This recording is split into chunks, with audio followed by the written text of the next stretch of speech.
Plumber. एक सच्ची दास्तान 12 नंबर किस्त। ये सुनते ही खालिद ने चौंकते हुए कहा, कैसी परेशानी अबू? रफीक ने कहा, खैर छोड़ो ये सब, चुल्लू अंदर चुल्लू, रात गहरी हो रही है और मुझे लगता है कि अब हमें आराम करना चाहिए। ये सुनकर खालिद ने कहा, जी ठीक है अबू। इसके बाद दोनों बाप बेटे कमरे में चले गए और खाना वगैरह खाकर सब आराम करने लगे और फिर सो गए।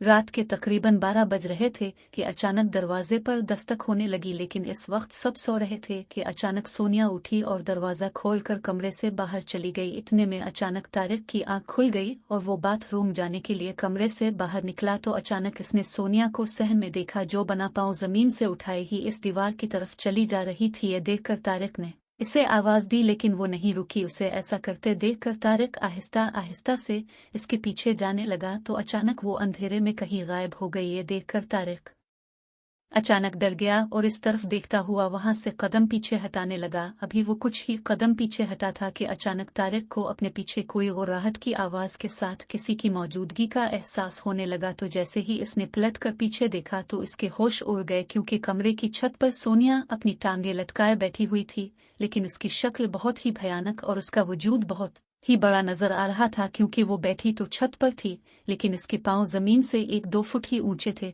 जिन्हें वो हिलाते हुए अजीब सी आवाज में गरा रही थी। देखकर तारिक के रूंगटे खड़े हो गए और उसके जिस्म में खौफ की लहर दौड़ गई।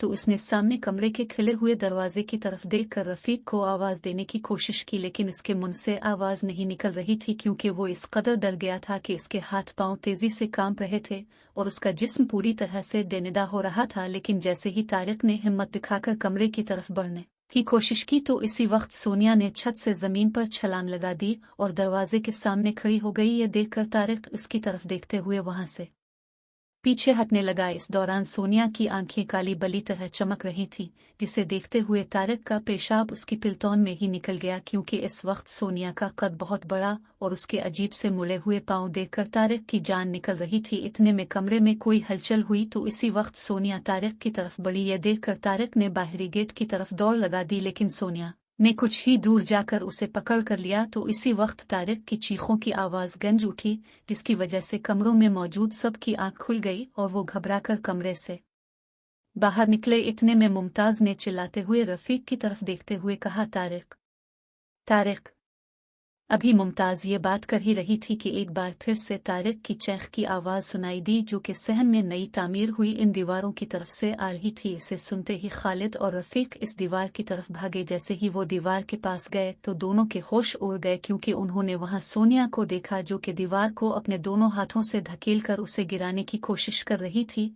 और उनके देखते ही देखते सोनिया ने वो पूरी दीवार गिरा दी, जिसके गिरती हैं एक बहुत बड़ी धमक सुनाई दी। है देखकर रफीक ने सोनिया को आवाज दी तो वो गुर्रती हुई अंधेरे की तरफ भागी और कहीं गायब हो गई। इस दौरान रफीक और खालिद तारिक को आवाजें देते हुए ढूंढने लगे, लेकिन अब ना तो तारिक कहीं नजर आ रहा था और ना ही कहीं से इसकी आवाज सुनाई दे रही थी। अभी रफीक और खालिद इसे ढूंढ ही रहे थे कि इतने में अचानक मुमताज की दिलखराश चीखों की आवाज सुनाई दी। तो इसी वक्त रफीक और खालिद मुमताज की तरफ भागे, लेकिन वहां पहुंचने पर देखा कि मुमताज भी वहां मौजूद नहीं थी और उसकी चीखें भी बंद हो चुकी थी।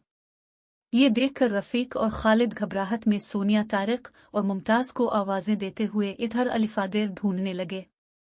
इतने में अचानक दरवाजे की घंटी बजने लगी, लेकिन खालिद और रफीक पागलों की तरह रोते हुए अपने घर वालों को आवाजें देते हुए उन्हें ढूंढने में लगे हुए थे। इस दौरान मुसलसल घंटी बज रही थी तो अचानक खालिद ने कहा, अबू दरवाजे की तरफ चलो, उम्मी वहां हैं। ये कहते हुए खालिद दरवाजे की तरफ भागा तो इसके पीछे रफीक भी रोता हुआ भागा। और जैसे ही खालिद ने दरवाजा खोला तो देखा कि बाहर प्लम्बर किसी बुजुर्ग के साथ खड़ा हुआ था। तो खालिद ने रोते हुए कहा, मेरी उम्मी कहाँ है? मेरा भाई कहाँ गया?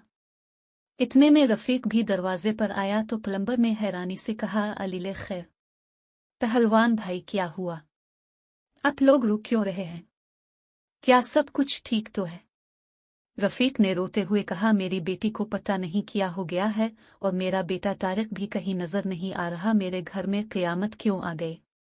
ये सुनते ही इस बुजुर्ग ने प्लम्बर की तरफ देखते हुए कहा, हमने बहुत देर कर दी। अभी बुजुर्ग ये बात कर ही रहा था कि अचानक कमरों की तरफ से एक भयानक सी चीख की आवाज सुनाई दी। तो उसे सुनते ही सब लोग इस तरफ भागे। वहां जाते ही सब लोग चौंक गए, क्योंकि कमरे की छत पर सोनिया खड़ी हुई थी, जिसने अपने बड़े से मुंह में मुमताज की गर्दन दबोच रखी थी। ये मंजर देखकर सबके होश उड़ गए। रफीक तो इसी वक्त बेहोश होकर गिर पड़ा, जबकि खालिद रोते हुए सोनिया से कहने लगा, सोनिया वो उम्मी हैं, सोनिया उम्मी को छोड़ दो। ये कहते हुए खालिद गिड़गिड़ाते हुए की तरफ बढ़ने लगा। तो इसी दौरान बुजुर्ग ने खालिद की बाजू पकड़कर उसे रोका और जल्दी से कुछ पड़ते हुए सोनिया की तरफ फूंक मारी। तो अचानक सोनिया ने मुमताज को जमीन पर फेंक दिया और छत से पीछे हटते हुए किसी तरफ चली गई। इस दौरान खालिद रोते हुए मुमताज को उठाने की कोशिश करने लगा। तो बुजुर्ग ने कहा, राजनाविने। ये सुनते ही खालिद ने बुजुर्ग की तरफ देखते हुए कहा, नहीं, ऐसा नहीं हो सकता, मेरी उम्मी जिंदा हैं,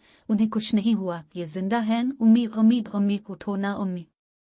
ये कहते हुए रोने बेओर मारता हुआ रोने लगा। इतने में प्लम्बर रफीक को भी होश में ले आया। तो खालिद ने इसे आवाज देते हुए कहा, अबू, अम्मी को उठाओ ना। अबू, देखो क्या हो गया है उम्मी को। ये सुनते ही रफीक भी मुमताज को उठाने की कोशिश करने लगा, लेकिन मुमताज का गला यूरी तरह से खून आलूद हो चुका था और उसके गले का बहुत सारा हिस्सा गायब था। ये देखकर बुजुर्ग ने रफीक के कंधे पर हाथ रखते हुए कहा, बेटा अब ये इस दुनिया में नहीं रहे, उन्हें जीने जेवड़ो मत, मुर्दे को तकलीफ होती है। ये सुनकर रफीक ने हैरानी से बुजुर्ग की तरफ देखते हुए कहा, ये मर चुकी है। बुजुर्ग ने कहा, यही हकीकत है बेटा। रफीक ने कहा, नहीं, अब झूठ बोल रहे हैं, ये नहीं मर सकती, अभी हमने नया घर भी बनाना है। मुमताज उठो, देखो मैं तुम्हारे सामने हूँ। मुमताज उठो ना, खुदा का वास्ता है, मुझे छोड़कर मत जाओ, हमें अकेला मत छोड़ो, उठ जाओ।